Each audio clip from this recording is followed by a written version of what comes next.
Hey guys, it's Joe and Michelle today with VMP's live stream instead of Tuning Tuesday and Burnout Box. So to recap for those that are just now seeing this, it's not Tuning Tuesday, it's not Burnout Box. Today's Wednesday, and we just do a live stream with whoever we pull out of the magic hat. Topics will vary, and who's on here will vary, but there will be a live stream on most Wednesdays. And right now is the time. 2 o'clock. So to start off, how did you start at VMP, Michelle? Give us the backstory. Oh man. Okay. So I met Justin while working at an Ace Hardware. I had some technical and mechanical background, and a strong interest in mathematics and anything that I could tinker with, really. So Justin had asked me if I wanted to come work in sales and support in 2018. And I gladly accepted. I had started modifying my Focus ST, and I didn't really understand how cool I could make everything and what I was doing to make it that much better. So Justin was intrigued by my questions and asked me to come work. So I started working in sales and support in 2018 and moved quickly into tuning, where I have a strong interest. So late 2018, I got into tuning, and I met Joe here, and he has been teaching me everything ever since. The way of the force. The force is strong. And then me, I did work for Justin as like side work, and then the time came where he needed some help, and it's like, hey, you want a job? And I started working, and that was back in like late 2014, early 2015. I can't remember, something like that. Look how much you've grown. Yeah, I know. Aww. I have a beard now. I had like the small version of it, but now it's like the deluxe version. It is grand. Gandalf style. Isle of Man question. So you're alone on Isle of Man. You get to choose one vehicle to run flat out on repeat until rescue arrives. What car is it, Michelle? What car is it? You know, I have read so much about the Isle of Man and that cute little island it's on. As much as I love racing and I love cars and everything, I am more interested in the wildlife park that is there. So they've seen you with snakes on Instagram. So what she wants is a Land Rover Defender while she's over there. Absolutely. It's something to get me there so I could just live and die peacefully. A four-wheel drive that gets somewhat decent reliability and gas mileage. That's right. And then me, I'm probably like a Group B rally car from the... Yeah, just something stupid that'll probably kill me, but I'll have a lot of fun driving. Who needs rescue when you have concrete walls? Yeah, exactly. There you go. You can't hurt yourself any worse than the concrete walls. Something like an RS 200 or something. Yeah, like Cosworth, Oh. like a Escort Cosworth or a Group B would rally appreciate car. that. Either way. Chuck, where you at, boy? Where you at? And the next topic of conversation, we're just gonna blast right through these. We have people talk about our jobs as dream jobs, and it's weird because for us it's just jobs, but I'll let you talk about that. While we do have awesome days, it's a job. Absolutely. And how do you explain your job as still being work when someone makes that typical "that must be the dream" statement? Yeah, It's an awesome question. That's you guys or someone put that question in there. That was JD. That was JD's question. All right. So I guess the real question is, how do you explain your job to people that say, "Oh, it's a dream job," and that's like super That can't be easy. hard. That's awesome. You play with cars all Yeah, day. you just go to work and have fun all day. And I sure do, and there's a lot of problems that come along with fun cars. You know, you have to do a deal with lot. people that don't know a lot about them too. Yeah, you have to. We're learning everything every day, and so are they. So we have to convey so much information to people who may or may not actually understand it. Or even in some cases not want to understand it. They just want their car to work, but then you run into that problem of like, all right, cool, the reason why it's not working is because you don't understand how it works. And I'm here to show you. You just need to have the faith in me, please. So there's a lot that comes along with it. While we get to have fun and we get to learn all these things, it's like we also have to to teach people. We're not only just tuners, we're like teachers. So there's just a lot that comes along with it. There's a lot more to the job than just making a car run right, and I'd say that's the part that makes it less fun, is having, not that the customer support side of it makes it unfun, but I don't know, sometimes dealing with some people is impossible. It is. It's hard to work with it sometimes. Yeah. And they want what they want, and they don't know how to get it, so we're here to I'd say try the to... only time that I get frustrated is when people don't listen. I think that the statistic is like 1 in 10 people is a jerk face, right? And that goes for everywhere, even Oh, yeah. like here. Like 1 in 10 is going to be a jerk face. We got to deal with that jerk face anyway. You know Yep. what I'm saying? So Yeah. I'd say that's how we explain it to It people. is the lead them to water. Yeah, like there's places I'd definitely rather not work as compared with working here, Oh, but absolutely. like I love my job, but at the end of the day it is a job and I have to go and punch the metaphorical clock and I don't get shit done on a daily.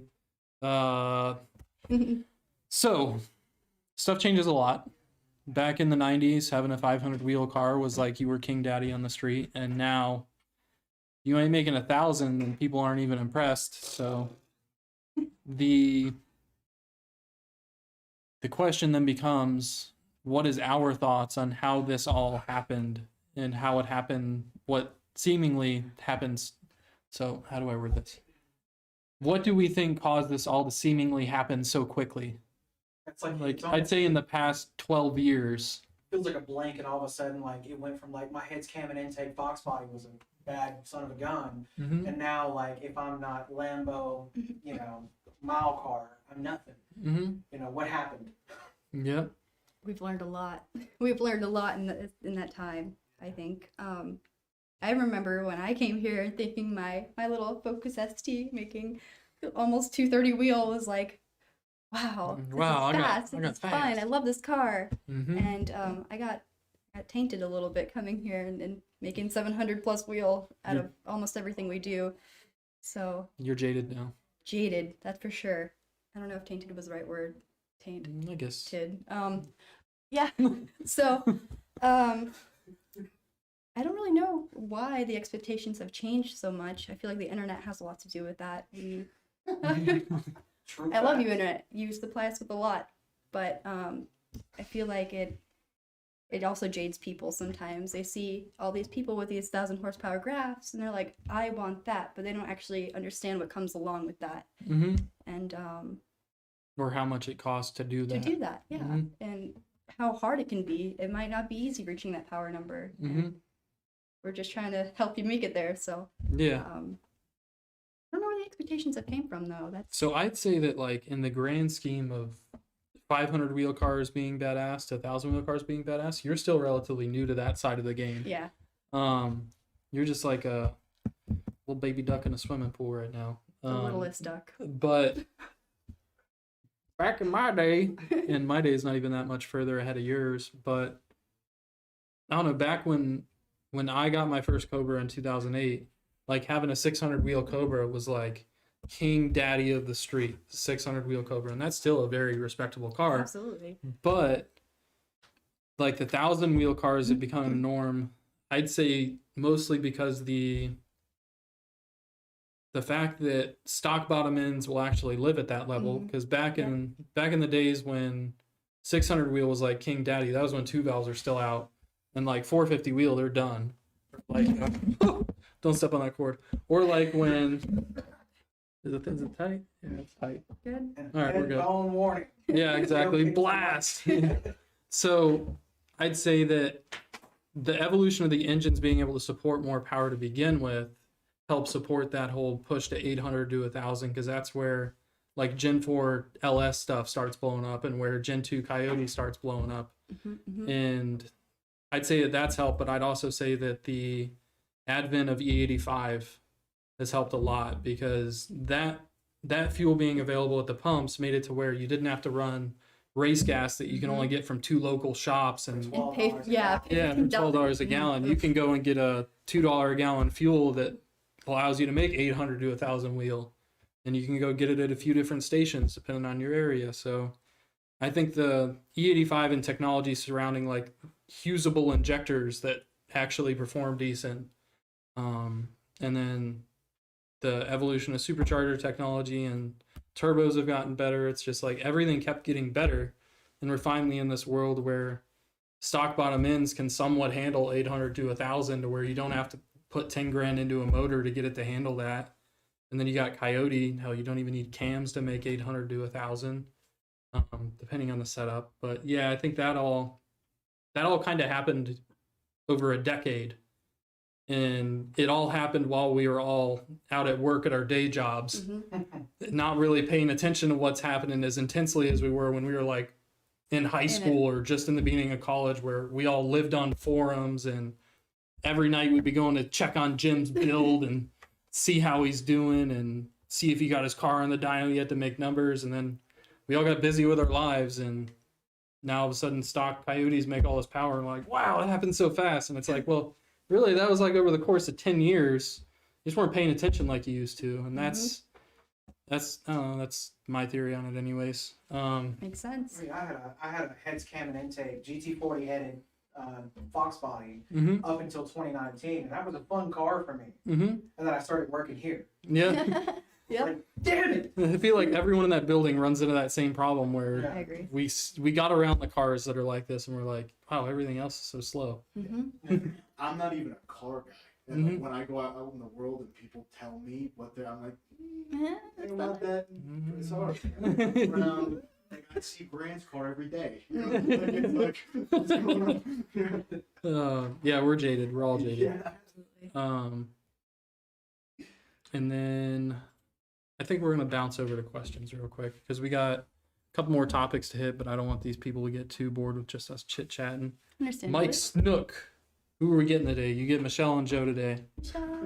We're doing YouTube questions right now, by the way. So for those that know, Wave, Michelle. if you have a question, get it in there Hi, before I Michelle. stop reading the YouTube questions. Charles Hanson, I just purchased my very first Mustang's 2020 GT Performance Pack 1. I'm excited to build this thing. Yeah, those things will Yeah. make good power, man. Absolutely. From a power standpoint, they'll be similar to what a normal GT does, but you have better brakes and better tires and all that stuff. We always have our Odin and Loki kits available for you. Yeah. Then we got Mike Snook again. Joe's always wearing the magic hat. Yes, sir. Try and get this scrolled down. I've Sazek's Aftermath. He's got one for you. Ooh. Hey, Michelle, I appreciate you helping me with the car. Second take of E85 running great. I feel like I know who that is. He had a little bit of 93 mixed in his tank, and I saw some rich fuel trims on there, so. Yep, that'll do it. Every time. D-Man Dimitri, technology has played a big factor. Agreed. So that's Daniel Dimitri. Syncac, what's up, Team VMP? Ricky man. Bobby. Yeah, the boy. That's the that black tub. The Black Bata. Black tub. Oh, man. I'm losing it. And for those, so behind the scenes, Matt and Michelle were going to do it today, but I didn't get done with the dyno on some R&D stuff I was doing till just before lunch, which pushed Matt doing a Corvette dyno till after lunch. So Matt's out there making all that racket out there, and I'm in here in his place handling this stuff. But if you hear dyno pulls, that's Matt in a LS3 Corvette. And Sharp Grand Sport. yeah, it looks good. What do we got? So my name is Joseph for the IVS6 Aftermath. Got it. Yes, I know who you are. SVD Performance, greetings VMP crew. I assume that is Travis.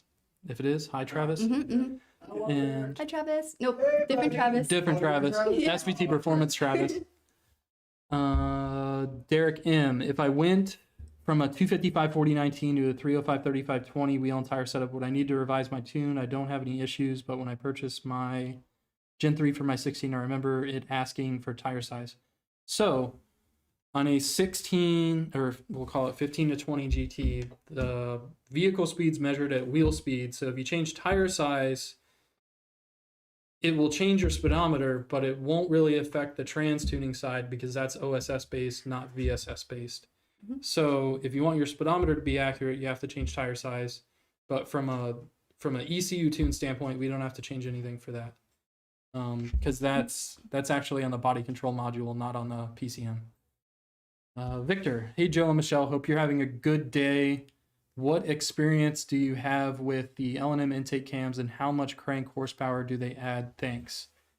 So Victor, I assume, is referring to a 11 to 14 GT and the L&M intake only cams. How much crank horsepower do they add? I'd say 20 to 30.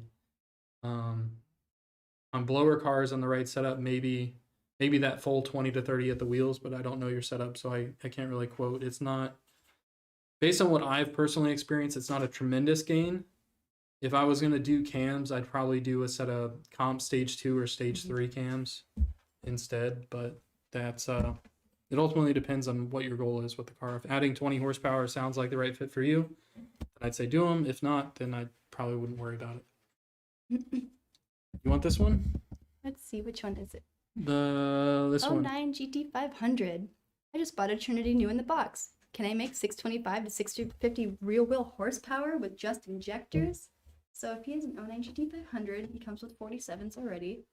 I wonder what pulley he's going to use on that. What pulley that comes on the Trinity stock? 267. That's, I don't want to misquote who So- this is. It's if all he's changing his injectors and leaving a stock pulley on the Trinity, he's probably not going to make 620 to 650 wheel. I can pretty much say that beyond the shadow of a doubt. It'd probably make on a stock pulley and just an injector change. I guess the issue is here, we don't know what other supporting mods it has besides him changing the blower and the injectors. Yeah. Does it have a cold air, throttle body, long tubes? Is it on 93 or 91? If you can give us all that info, we can try and get an answer to you. If you don't get an answer from us on here, shoot us an email to sales@vmptuning.com. And if the sales guys don't have the info they need to answer that, they'll forward it over to us or ask us about it anyways. So just try and get us that info. We can get you an answer. Sorry, I just saw 09 GT500 and I'm like, oh, she's got this. And I was like, ooh, that's not a complete question. I don't have everything I need for this one. Yeah. SVT Performance, indeed it is. So that is Travis. Everybody say hi to Travis. Hello, Travis. Especially if you've used SVT Performance at all. He's the boy behind all that. VMP Gen 2R, Gen 1 Coyote, 75mm pulley, long tube, 69 throttle body. I'm out of fuel and put in FIC 1000s and pump can't keep up with, or will DW400 fix my problem? So I don't like the DW400 answer to the I'm out of fuel question. Not that that's a bad pump, just putting it in the stock hat, I haven't seen good results. If you're going to do a set of twin DW400 pumps and an aftermarket hat like a Four, a Deutschwerks, a Radium, or something like that, great, it'll be awesome. But I don't think that's a good answer for a stock returnless hat. And on a 75mm pulley, I think you're gonna need a booster at a minimum on that if you're running a stock pump. And then hoping to see you guys in Bradenton. So I don't know if I'm gonna be in Bradenton, but if I am, I'll definitely try and find you out there, Travis. And then Derek M, thanks. And Derek M's the guy with the question about the 15 to 17 GT stuff. When I was in HP tuners for my 14 GT500, I saw an option for flex fuel. It is just disabled. Could that be enabled and a sensor hooked up if you could find what wire taps into the ECU? So, SynSpot. I can tell based on your question, you're not very familiar with the Ford PCMs. Thankfully, the 14 GT500 PCM is not too terribly complicated. But unlike the LS community, you cannot wire in a flex fuel sensor for a Ford to detect ethanol content and get the ECU to see it. It doesn't work that way. The Ford ECUs use inferred ethanol content logic, and they do that based on fuel trims and stoic point. So no, you can't do that. Don't do that. Yeah, don't do that. And in reference to turning on the switch for ethanol content, if you don't know how all those tables work, do not touch that switch. in Vascular Aftermath, what kind of horsepower would you guess for my setup? I will reach out to you in your email chain. I have to look over everything and see what kind of timing we're commanding. Maybe look at a couple logs so I can actually accurately give you a good answer on that. I don't want to just throw a number and be off. You're So I will throwing reach out to darts you, I at a promise. board. Raise your hand if you got a speeding ticket in Chucky. Who the heck told people about that? Okay. Marnimal 72. Listen, That was not Marnimal. me. I don't know who you is, but you better stop it. We got Spacey. We got Travis. It's a delightful. It's a live stream. Okay, I scrolled up. Sorry, Travis. And then Vicky and Adams. What's up? What's up, Vicky and Adams? It's a delightful little baby beard, but it's delightful. I mean, you have a head start on me, so that's my excuse, and I'm sticking to it. Michael Vera, Michelle, you retuned my car after that knucklehead left my car.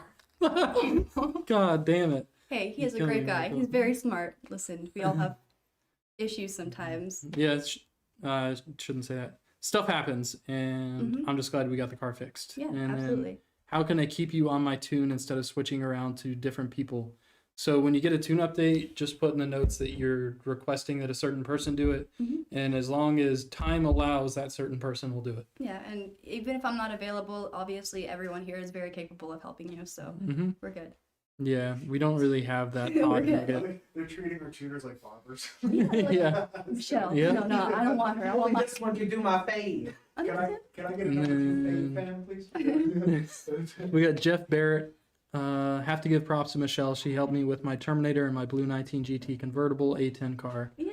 Woot That woot. he was the one where I had written the file on AMZ2 and it wasn't working for the first time ever. Like, how does AMZ2 not work? The only car in the Only- world that AMZ2 doesn't work on. Joe's like, I do this for like every day for like 6 years now on Yeah. AMZ2 and it's not gonna work. Okay. Yeah, we had to use, AMZ1. throwback. Yeah. Thank you for your patience with that, Jeff. Yeah. That was silly. That was a silly problem to have at 5 o'clock at night. Yeah, exactly. 19 base. So this is Vicky and Adam Klaus.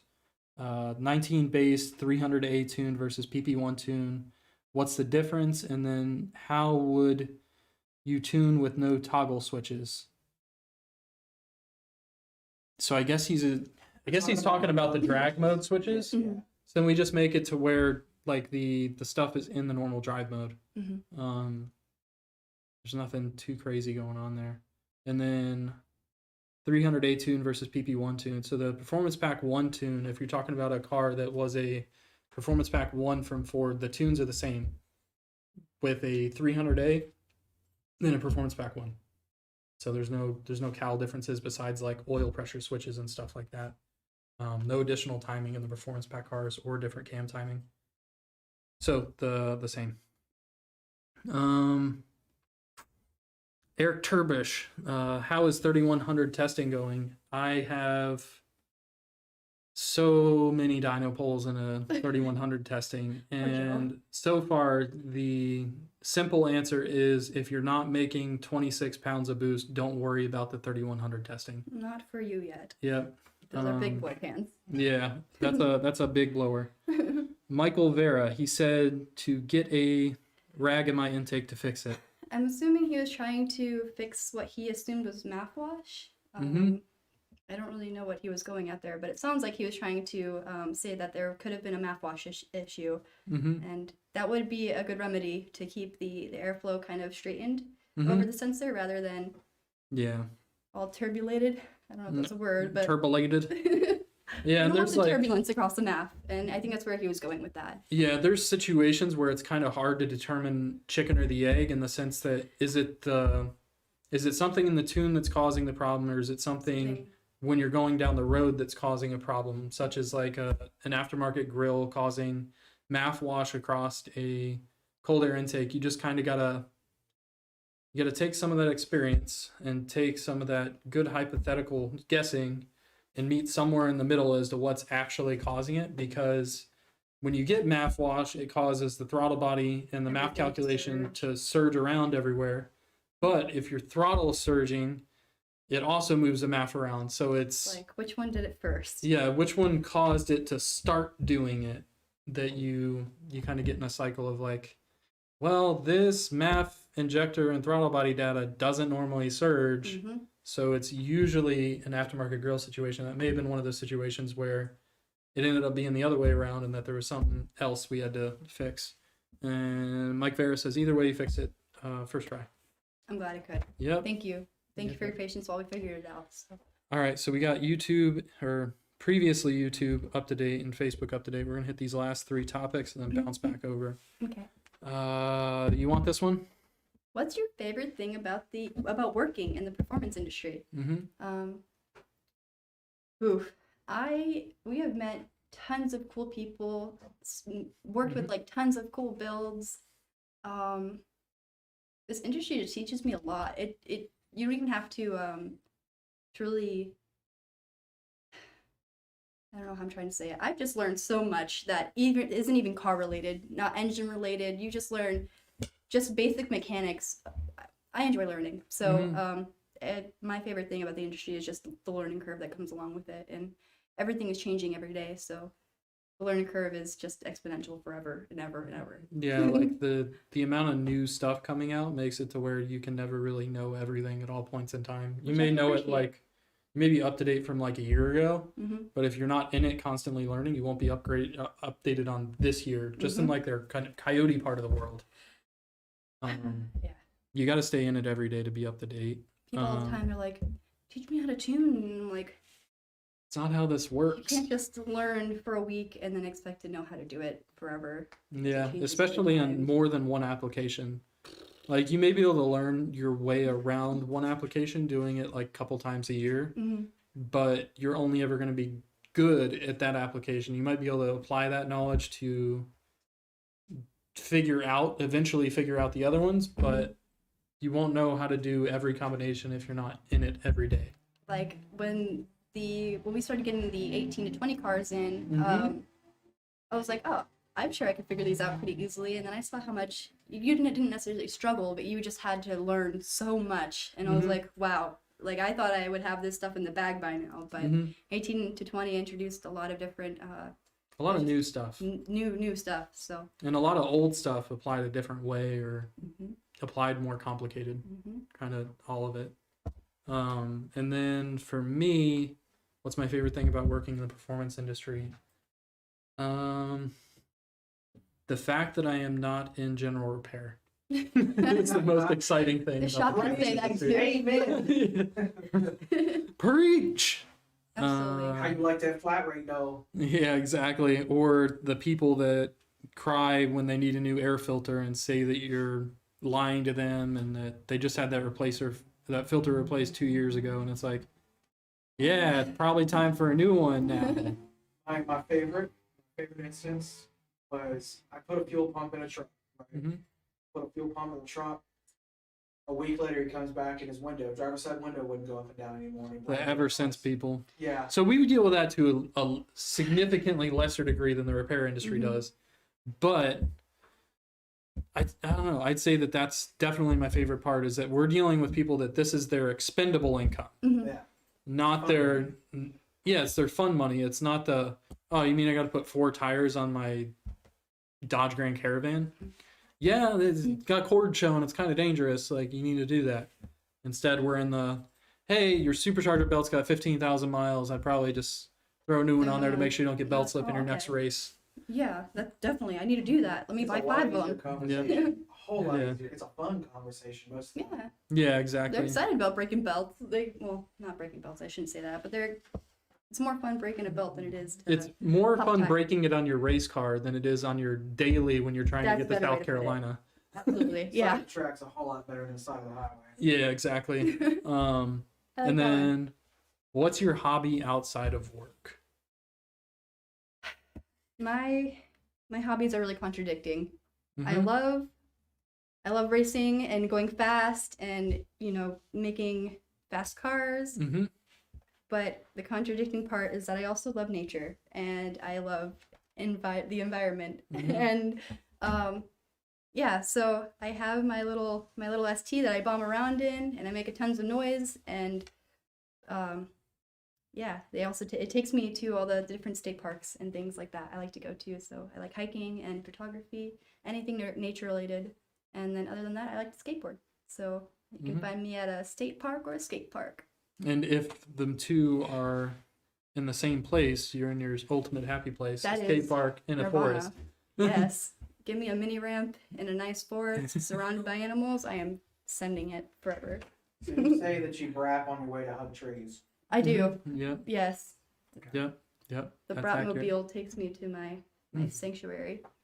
And then for me, current hobby is jet skis and That is quite the hobby a little bit of that you racing have stuff. going on. Yeah, it's a problem. Joseph, hey. I have a problem. Yes, but I'm resolving the problem. We're like, hey, Joe, Hopefully. you want to go out to lunch? He's like, I gotta go look at this jet ski. Yep. And then has working in the industry changed your perception, enjoyment of cars and working on them? For me, that answer is it hasn't so much changed it as the day job has become my fix for working on cars, and when I get off, I don't want to do it anymore. I Like feel the previous drive I had to get off work and go work on cars with my friends is gone. yeah. All I want to do is go home and like chill or go home and work on jet skis. Yeah, I can feel that. I understand that actually. I never really was building cars. I never really did that beforehand. And so when I came here and I learned everything and I started doing it every day, I cared even less to not do it. So, yeah, I used to be like, oh, I'll change my oil. Nah, I'm gonna pay someone to change my oil now. So, yeah, I'd rather go home and skateboard or something like that. Yeah, a random question real quick. JD, when's the last time you took a picture for yourself? Oh, but have you seen my Facebook? Last post was like 9 months ago. Unless I was griping. That's what we all use Facebook for it. That's how it goes. Yeah. And then recent cool thing you've tuned. I tune a lot of the same things every day, so I don't have any cool things really I tune. I can say every car that I tune is cool. You guys are awesome. Damn. Every single car. Damn. I don't know if I can follow that up. Wipe me nose off, Michelle. Yeah, it's a little brown. Oh. I was like, uh-oh. And then we've got so the recent cool thing I've tuned. So the recent thing that you all would probably find the coolest that I've tuned is the track attack in the 2020 GT500 on a lot of boost. Oh, yeah. A lot of boost. And then the cool thing I've tuned. I don't know. I haven't really done anything. I've done a lot of stuff to where like a lot of it's just like normal to me. And I haven't really done anything in the past month or so that I'd be like, wow, that's really cool. I'd say the last like quote unquote cool thing I did was probably that 70s F250 with the two valve and the blower. Oh man. Like it may have not been like making the most power, but in terms of like eclectic setups that just kind of did a decent job and worked okay, but was like an interesting mix of stuff, was definitely that F250 Ranger thing that I did. Shot that one a little bit while I was here. Mhm. I would agree. Yeah. That cool. I mean, it had a S550 IRS, a 2-valve Crown Vic front end. Yeah, Crown Vic front. I had a which blower was it? It was like a Pro Charger or something. It's Pro Charger or Vortec. I Yeah, can't it had a remember which. centrifugal on it. Mhm. You know, it made enough horsepower, right? Mhm. But it didn't make a ton. It was just a fun, cool, old, slap together truck. It had a power glide. Yeah, I love all things. Like, this is not a race truck. It's low and slow and kind of cool. And every single one of us who play with 1,000 horsepower cars all day were like, oh my god, look at this truck. You know, all these different parts. It was, to me, it was the Johnny Cash truck. Yeah, absolutely. The Johnny Cash Cadillac truck. Yeah, that truck was awesome. Yeah. And then we'll hop back over to questions real quick. All right, so 007 Cobra, I just want to make 620 to 650 wheel, buy a throttle body, pulley, etc. Just basically asking if I need a fuel system or just injectors, exhaust is stock with no mufflers, still has cats. So if the fuel system wise on pump gas, all you need is a booster to take that further, as long as you're already talking about putting injectors in the car. If you're wanting 625 to 650 wheel in a GT500, the Ford Racing 56s we sell would fit that bill just fine. If you're wanting more than that or to try and do something on E85, then I'd recommend at least a 1000cc injector. But in terms of getting all the ancillary stuff to get 620 to 650 wheel, just reach out to sales. We can get you hooked up. But to answer your question directly about fuel system, as long as you put a set of boosters on that, the stock fuel system will be fine. And then exhaust is stock with no mufflers, still has cats. So you'll have to do a little bit of exhaust work, but nothing too crazy. And you say your pulley cold air intake tuned right now. We just need to know what cold air intake's on it to know whether or not you're going to have enough MAF range to support 620 to 650 wheel. The 07 to 10 GT500s are MAF based, or not MAF based. Well, they're MAF based, but they're voltage based MAF. They peg quite a bit sooner than a frequency based MAF would in the same cold air housing. And poor boy, do you guys have any used Gen 2Rs for 2013 GT? I'd have to check back on the rack for that. I'd say your best bet for getting a straight and fast answer on that is to reach out to sales and support. They can get you hooked up. And Fast 351, just picked up a Gen 3R budget kit for my 2011, all stock so far. Assuming I stay bit by upgrade. Oh my.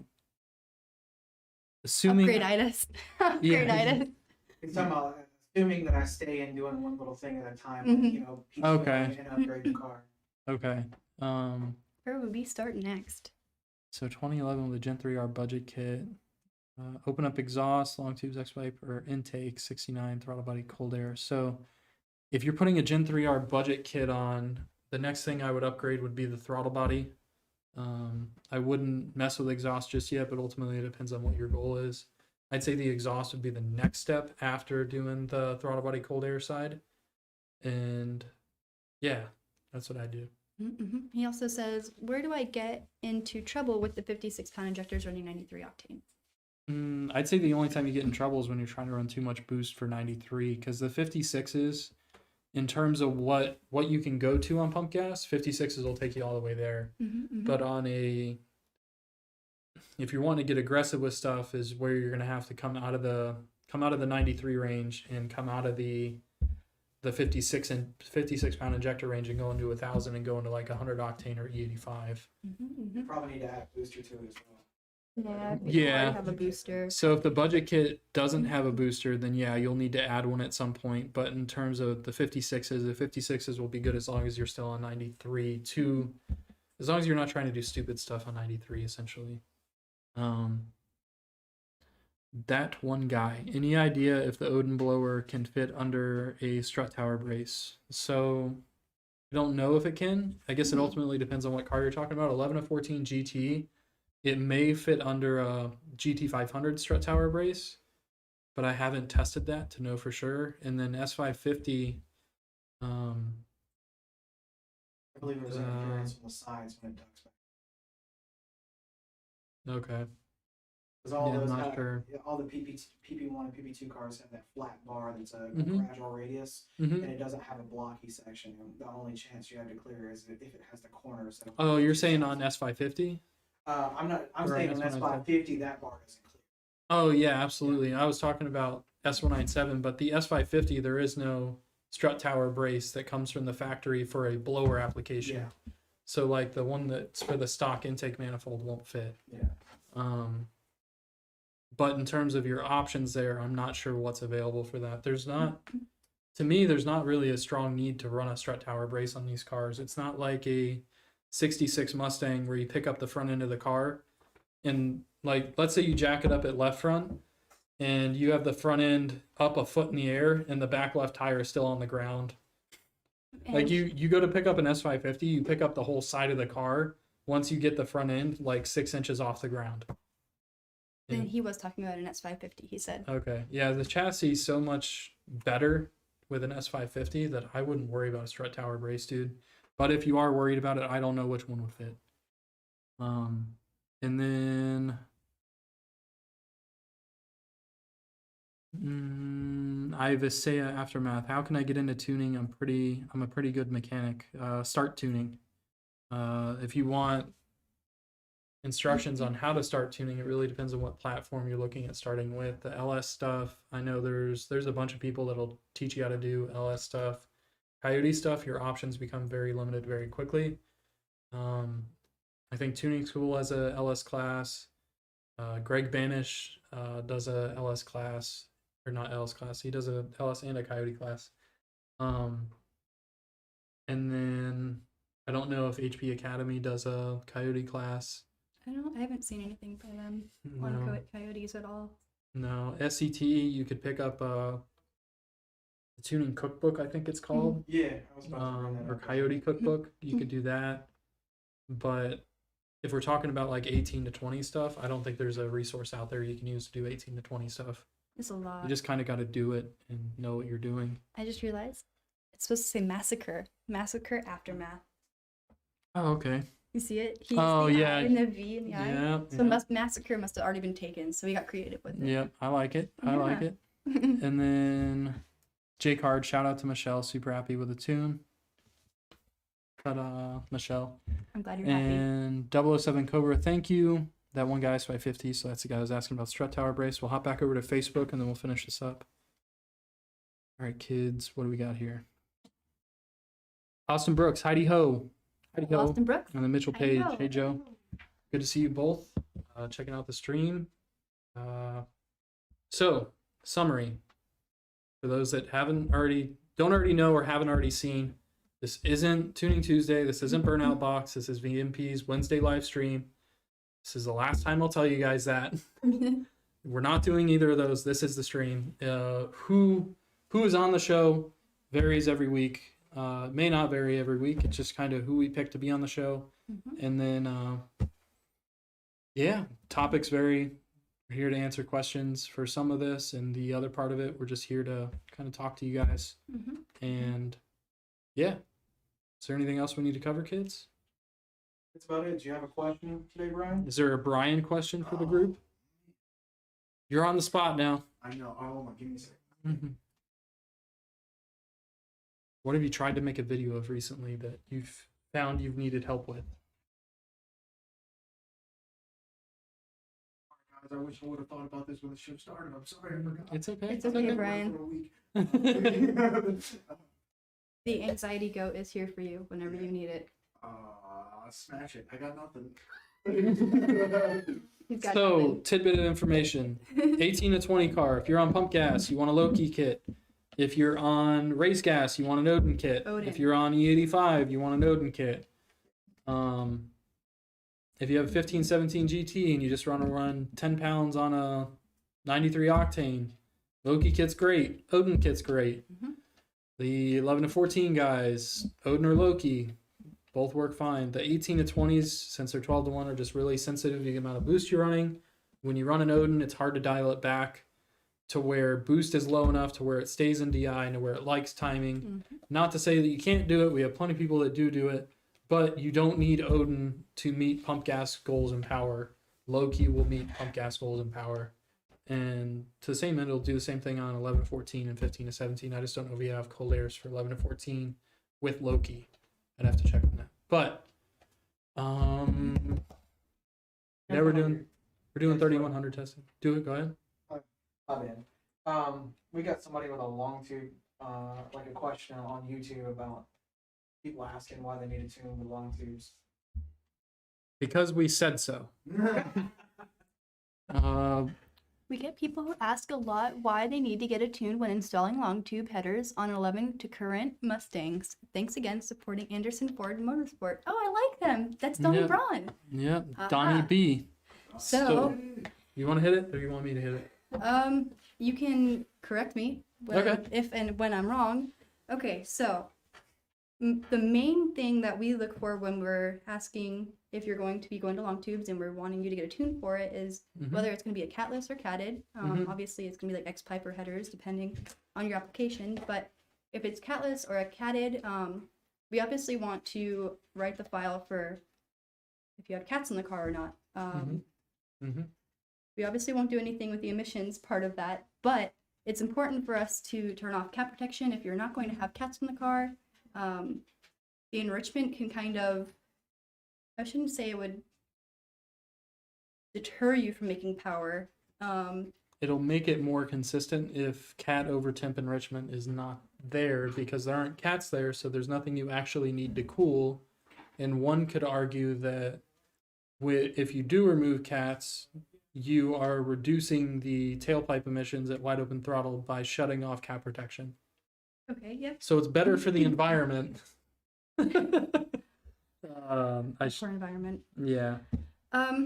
So So there's two main things that we do in the file for headers. Am I allowed to go into that? Can I tell them Yeah, what we do? yeah, you can Okay, know. so Like, Joe, am I So- anything serious? Listen to that. obviously you're going to be moving the O2 sensors when you install headers. There is a parameter that we hit for transport delay that kind of allows the computer to know the distance that we're moving those O2 sensors, or more so, So we're when not- it expects to see that. Yeah, we're not telling it a distance. We're telling it a Telling it value in time to look at the O2 sensor value after an injection event. After an injection event to determine what that fueling change did. So like, will the cars run drive without that change? Yeah, they'll run drive. Chances are everything will actually be fine because that system's it's a closed loop system, so it actively tries to learn the transport delay. But it's good to give it that like push in the right direction. So that it doesn't have to take that time to learn it. Exactly. And on like turbo cars and stuff where you mount the O2s maybe not physically far away from the head, but in terms of volume in the pipes away from the head and amount of time it takes to get to the O2 sensor, you actually have to hit that table by a lot so that it doesn't get crazy swings in fueling trying to chase stuff because it's not accurately able to determine how much time it takes to get it there. Yeah. So Yeah, transport delay and whether or not it has cats. yeah. That's about it. But it won't make your car run significantly worse or better. It's not going to, the tune itself isn't going to increase or decrease horsepower. It is the restriction mainly that will. Yeah, the lack thereof of restriction when we're talking about long tubes that'll help make it make power. And then sometimes cars with long tubes will take more timing because there's less restriction holding the air in the engine or the exhaust gases in the engine, and they breathe a bit better and they're like, wee, I want more timing. But then conversely, if you put long tubes on a car and you get false knock or exhaust vibrations from that, you can actually go down in power. Long tubes. So make sure your exhaust isn't hitting anywhere, both in like static car not running mode and when the engine's torquing over. Just make sure like if you can't get your palm around the pipe, around like everything in something that's not a fixed object, like if your starter to header clearance is like that, you're good because the starter and the header never move as opposed to each other. But if it's something that is bolted to the engine and it moves in relation to the body of the car or to like a trans mount or exhaust mount or something, then you want to make sure you can at least get your hand around all of that. What is it? The 15 to 17 cars, right? The Steering shaft. Steering? No, the one that's 18 more of a side. problem is 18 side on the When passenger it side. torques over, it hits it. And like, Yeah, oh. it's like the driver's side of the engine picks up, the header pushes a little bit closer to that stud, Gotcha. and then it rubs, and then knock sensors go crazy and yank like 10 degrees out. And you're like, wow, car feels like crap since my tune update for headers. No, so if we look at this in the order of events where it actually happened, you installed headers, then you put a tune on, now your car runs like crap. You're only going back one step and blaming it on the tune. It's not the tune, your false knocks caused by your headers, the step one in the running like crap phases. I installed all this stuff, and the tune is terrible for it. It's not my installation, I swear. I put long tubes in, and now I have misfires and codes for O2 sensors. And Your there's tube circuit sucks. codes. I have circuit codes for my O2 sensors that I've now disconnected, or my wiring's laying on the header and it's melted and it Or shorted I out and it blew put the fuses. the bank 1 sensor in the bank 2 pipe. Oh yeah, those are fun too. There Or the bank 1 harness hooked up to the bank 2 sensor.